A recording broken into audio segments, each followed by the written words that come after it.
spectacular collapse of one of the world's largest crypto exchanges is being called bigger than Enron, potentially ruining the lives of millions of people. Sam Bankman-Fried's empire has collapsed. FTX has run out of money. Its international user accounts have become frozen, and SBF is now tweeting rambling apologies. I actually think the worst of this news probably hasn't come out yet. Yes, but it's coming out now, isn't it? Every day the FTX scandal takes some terrible new twist, and it's actually getting more and more complicated. It all centers around this young man, Sam Bankman-Fried, who was, for a little while at least, the richest person on the planet under 30. When his crypto exchange, FTX, and sister company, Alameda Research, collapsed this month, he went from hero to zero in record time. And so did his girlfriend, Caroline Ellison, an ardent Harry Potter fan who ran Alameda and was supposed to be a maths whiz kid. The whole story is far weirder and more disturbing than anything J.K. Rowling could come up with. And if you don't believe me, just watch this. Are you sitting comfortably? Then I'll begin. This is the story of Sam Bankman-Fried and the crock of crypto. Sam Bankman-Fried, or SBF, was once the richest person under 30. He was said to be worth $26 billion. Only Mark Zuckerberg had ever been richer, younger. Politicians, YouTubers, sports stars, and TV pundits all fell over themselves to be seen with him. JP Morgan of this generation, Sam Bankman-Fried's FTX, is slashing everybody's margin. And yet, within the space of about a week, his whole world had collapsed, taking possibly millions of investors down with him. The spectacular collapse of one of the world's largest crypto exchanges is being called bigger than Enron. So how did it all go so wrong so fast? Well, that's a really complicated question and may only be fully answered once all the investigations are carried out. But let's just start by identifying the main characters in this twisted story. And it starts with SBF, who founded an investment company called Alameda Research in 2017. He also made his girlfriend, Caroline Ellison, its CEO.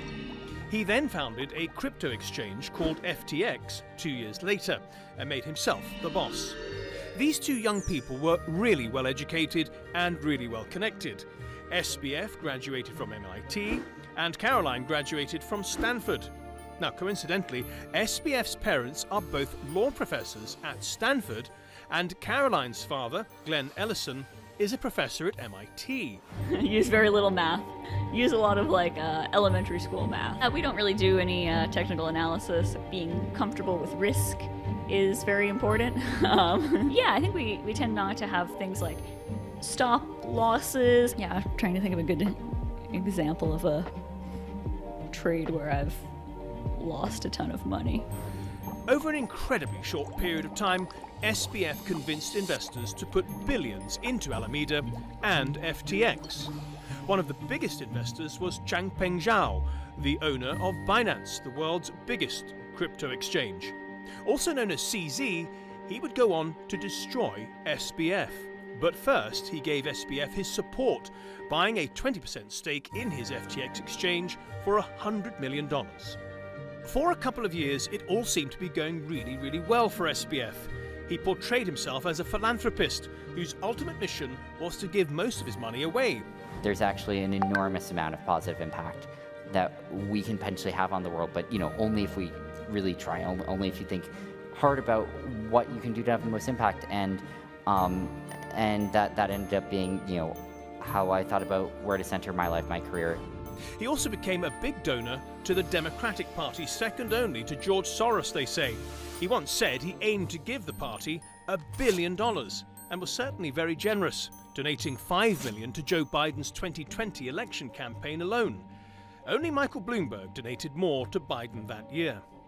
SBF was then at the peak of his powers and was able to get the biggest names in America to star in his commercials, including NFL legend Tom Brady. You know what? I'm in. Not only was he in, so too was the comedy genius, creator of Seinfeld and Curb Your Enthusiasm, Larry David. Like I was saying, it's FTX. It's a safe and easy way to get into crypto. Yeah, I don't think so. And I'm never wrong about this stuff. Never. It was all very light-hearted and funny, but soon nobody would be laughing.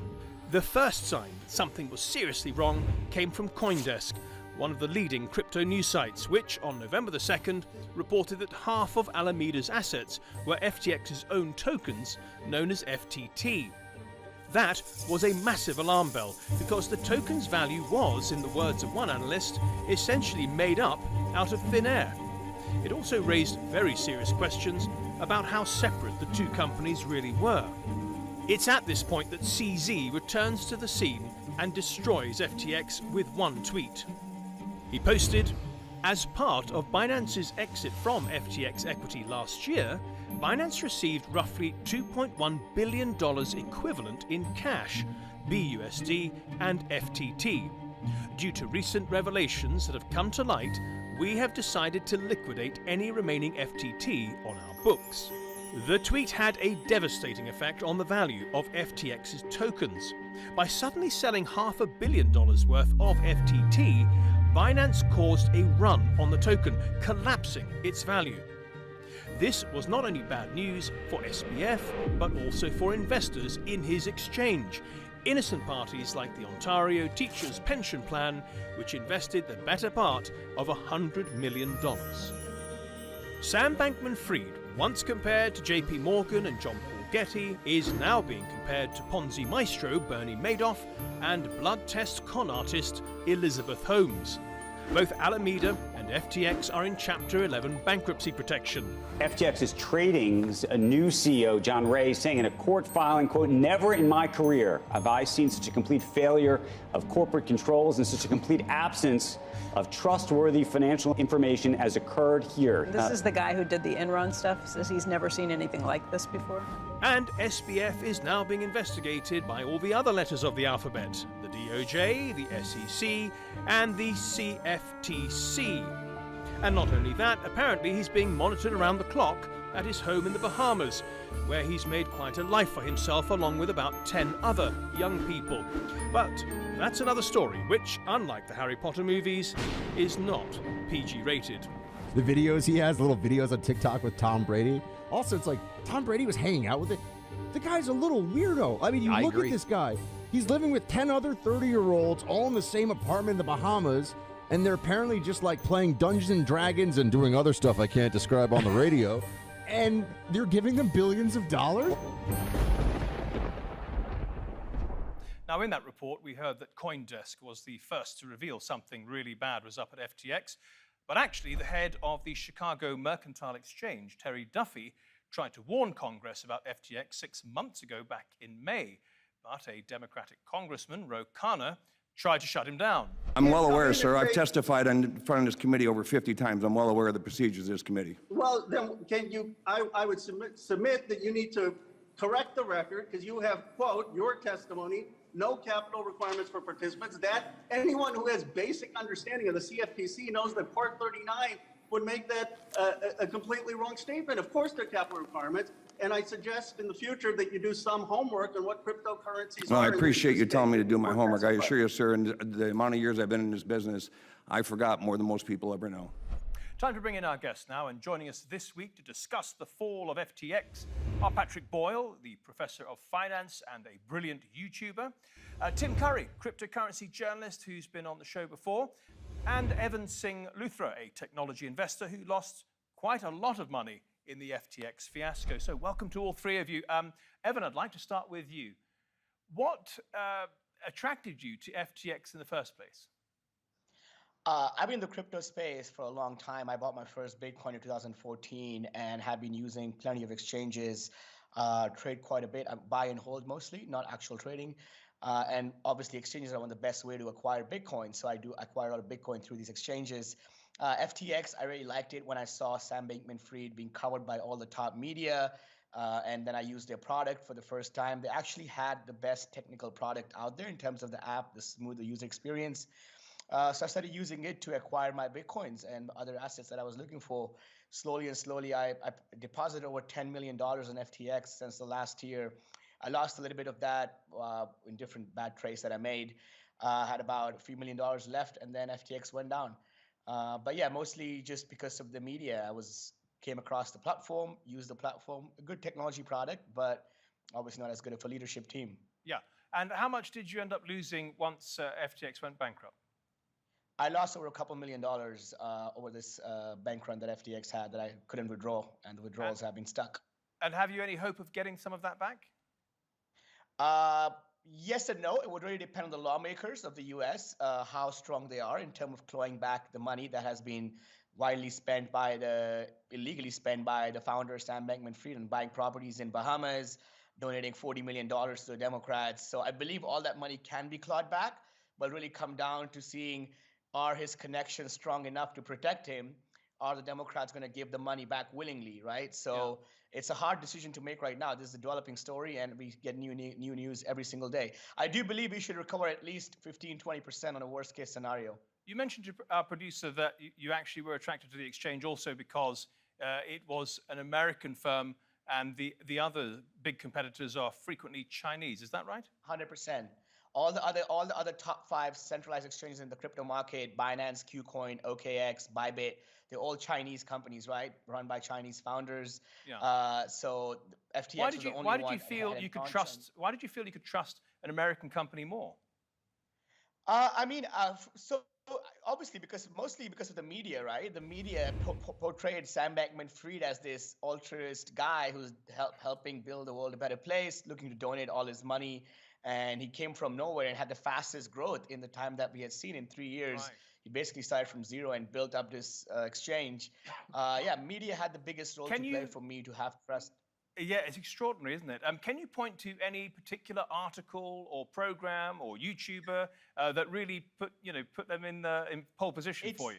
I wouldn't trust this exchange based on a single individual or a single entity. It was a lot of them, right? Even today, we're seeing Wall Street Journal, a Washington Post, New York Times, big influencers like Tom Brady. They're all promoting FTX, writing amazing pieces about him. So for me, that was it was all of these things coming together that made me build this trust and trust it more and more to be willingly put $10 million worth of my own money on the exchange. Yeah. And that's it was not one individual, one entity, or one media. Understood. It was a combination of a lot of different things and placeholders and actors coming together to make this happen. Patrick, you can see how an investor would be enticed by all the advertisements, all the politicians, and so on. Somebody should have been protecting people like Evan. Regulators, for example. So who was supposed to be taking responsibility for checking this all out? Well, in truth, no one was supposed to be, because that's why people go to cryptocurrencies, and that's why people want to be involved in this. If you want to have your money in a regulated product, you can buy, you can have your money at a bank. And the whole point of cryptocurrencies is really to get away from government interference, but you also do lose out on government regulation. And so in truth, no one was supposed to be looking out for investors. And most of the investors did not want governments interfering. Evan mentioned the media. And I understand that you're aware yourself, Patrick, in your sort of YouTube space, that FTX spent an awful lot of money on getting the endorsements of YouTube stars. Is that right? I would say over the last year, they were the biggest paying sponsor. They contacted everyone in the finance space and offered huge amounts of money. They paid 2-3 times what a normal sponsor would pay. What kinds of money, how much could they expect if they're going to talk FTX up? To be honest, like a small YouTube channel would get maybe $50,000 a month just to sort of give shout outs to FTX and say there's a link in the description that you can sign up. They paid, and the big YouTube channels will have possibly been making millions per month out of it. That's extraordinary. Come in, Tim.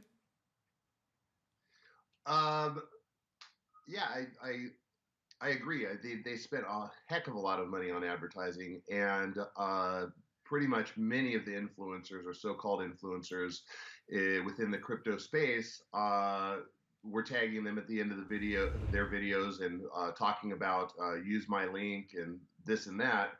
And so, and they were operating as a bank, and they were the custodians of their customers' funds, and this was straight theft and fraud.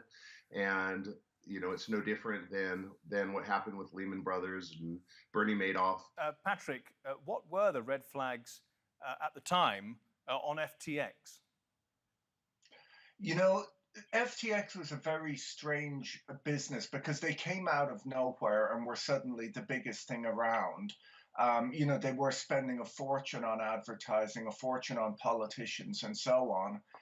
It would seem to me that the most noticeable thing was over the summer when a crypto hedge fund called 3 Arrows went under. Sam Bankman-Fried put himself forth as someone who was going to bail out the entire industry. He was sort of the JP Morgan of crypto. And it would appear at that point that there were a lot of funny things. There was one of the team at FTX got in trouble with the SEC for claiming that deposits at FTX were FDIC insured, which was entirely untrue and a lie. Equally, they paid a lot of the influencers to tell people to keep their money on the exchange, that it was safer on an exchange than it was in their own cold wallets, which really makes no sense. And so I would argue that something went horribly wrong during the summer, probably around the meltdown of 3 Arrows, and they've basically been hiding it ever since. And Patrick, fundamentally, the relationship between Alameda and FTX, that is a very problematic relationship. Can you explain how the two were linked and why that was wrong? Well, they were supposed to be separate, and you would never want to use an exchange where the exchange was sort of taking the other side of your trades, was trading against you, because they would have more information. There's information asymmetry, so you wouldn't want that. They claimed that these were entirely separate firms, but they all sat in the one office. There's stories about how Alameda would front run, like if they knew that FTX was going to list a new coin or token, they would take a big position in it, knowing that when it hit the exchange, it would go up in price. And there were many things like they were given special advantages in trading against customers. So it's really, like playing against a casino where the casino are looking at your cards. It's really problematic. Is it the case that FTX was funding Alameda and Alameda's traders were making very, very bad trades and losing a lot of money? Yes, it would appear that that is what happened. We don't know at the moment, but essentially $8 billion has gone missing. We're not really sure where it is. There was also around $2 billion of venture capital money that went into FTX, which will have gone to zero as well. And it would appear that, the money must have gone somewhere. It was possibly trading losses tied to the crypto meltdown that occurred over the summer. Tim, I know you said you're a big fan of Patrick's, but you have some disagreement with him. Where does that lie exactly? I respect Patrick, and he speaks his mind. He's logical and eloquent, and when a new innovation comes along, like Bitcoin or cryptocurrency for that matter, this isn't something that is going to immediately change the world. I think that Patrick definitely does get that and even acknowledges it, and I think that the industry is going to continue to go through some growing pains. The first the first credit cards were cardboard IOUs, and it took another 30 years before we really saw national advertising of Bank of America, for instance. And so it was the 50s when Diners Club came out, and it wasn't until the 1970s that we saw the first real commercials, and with taglines like Bank of America, think of it as money. And so with Bitcoin specifically and other derivatives potentially, we're experimenting with a new space, I think, because many of the citizenry are disgusted with the banking situation and the tendency for hyperinflation and the just spending money ruthlessly and printing it out of thin air, and that is problematic. And Bitcoin, for instance, has a fixed and finite supply that can't be changed. It's a different monetary experiment that I believe eventually everything in the world will be based on. It'll be the measuring stick for what is money. Evan, But right now we're still early. Evan, despite your losses, I think you agree with that. 100%. I actually came through Bitcoin because I had a bad experience with banks. Bank of America, you just took the example, locked my money because I chose to invest in a legal company in the US, in a cannabis company. They were just like, we don't support cannabis. Like, it's my money. Why are you telling me where I can invest it, right? And I had multiple banks around the world that have blocked my money. Every time I want to spend more than $10,000, it's such a process. I have to answer questions. It's not hectic. With Bitcoin, it's the smoothest and the fastest. I can send $100 billion across the world in less than a minute with Bitcoin. It cost me a few cents. Even after we lost money with FTX because the bad actor, a con man, a fraud, Sam Bankman-Fried committed a crime. And if you look at the amount of crimes and frauds being committed in the traditional fiat money, it's 10, 100 times higher, right? There's much more fraud in the traditional finance how do you world. answer how do you answer the other two guests who are basically saying this is not a crypto problem, this is not an industry-wide problem, this is an FTX and a bad actor problem? Exactly. I think that is correct in that, you know, the center of the problem is a bad guy, but we have seen numerous problems like this in the crypto space already. And the problem is that it's not a very functional monetary system for regular people, because the safest way to keep your Bitcoin is to keep it on your own cold wallet. But that may not make sense for like regular people wanting to access their money. And it does have this problem where if you lose your password, for example, you lose your entire wealth. You know, there are many flaws. Like, it is a different system and people are trying something new. And I'm in no way against people trying something new, but it is far from perfect. I've read, Patrick, some people are saying this is the beginning of the end of cryptocurrency because people do not feel they can trust it. I actually believe that cryptocurrency will stick around for a long time, but I think that it will be a niche thing. It is not for everyone. Like, I think there's a certain group of people who really like it, and they will stick with it in the way that there's people who like to collect stamps and things like that. But I don't think that we will replace the traditional banking system with everyone using cryptocurrency, simply because it doesn't seem to work as well as traditional finance does.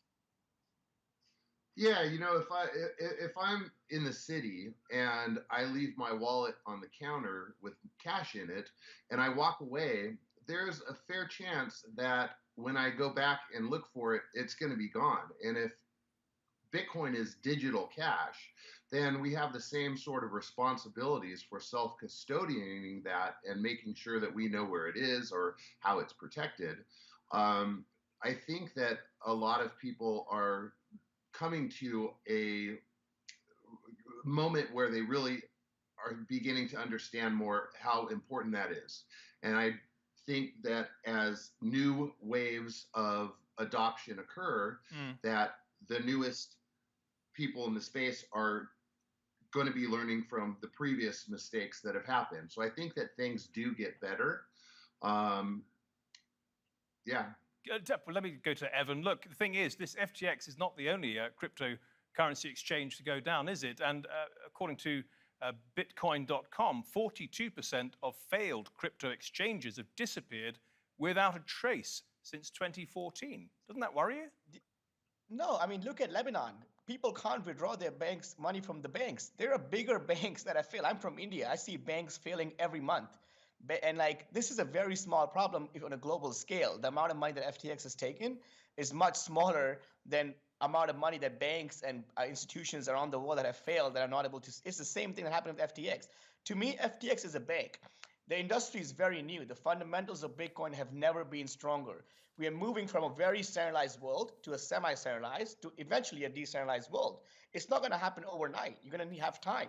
So for me, telling me that 42 exchanges failed doesn't matter, because if you start counting the amount of banks that have failed, the list is very, very long, and it's exponentially higher the amount of money that has been stolen by centralized banks that have not been able to. It's happening today as we speak. Look at Lebanon; it's a live example. How many people are literally going to banks and can't get their money out? Patrick, just a final question, a bit of an odd one, but you know, Bill Clinton is on the stage with Sam Bankman-Fried, and he's been associated with Jeffrey Epstein in the past. Have you got any advice for him? Well, yeah, maybe it is worthwhile screening some of the people that you're seeing with. But, in truth, sharing a stage with someone doesn't mean that you endorse them. It means that you were in the same room as them at the same time, And Yeah, I'm sure Sam wouldn't endorse Bill Clinton either.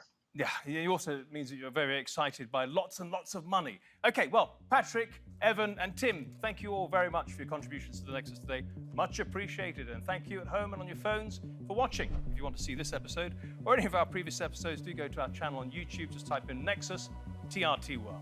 Until next week then, goodbye.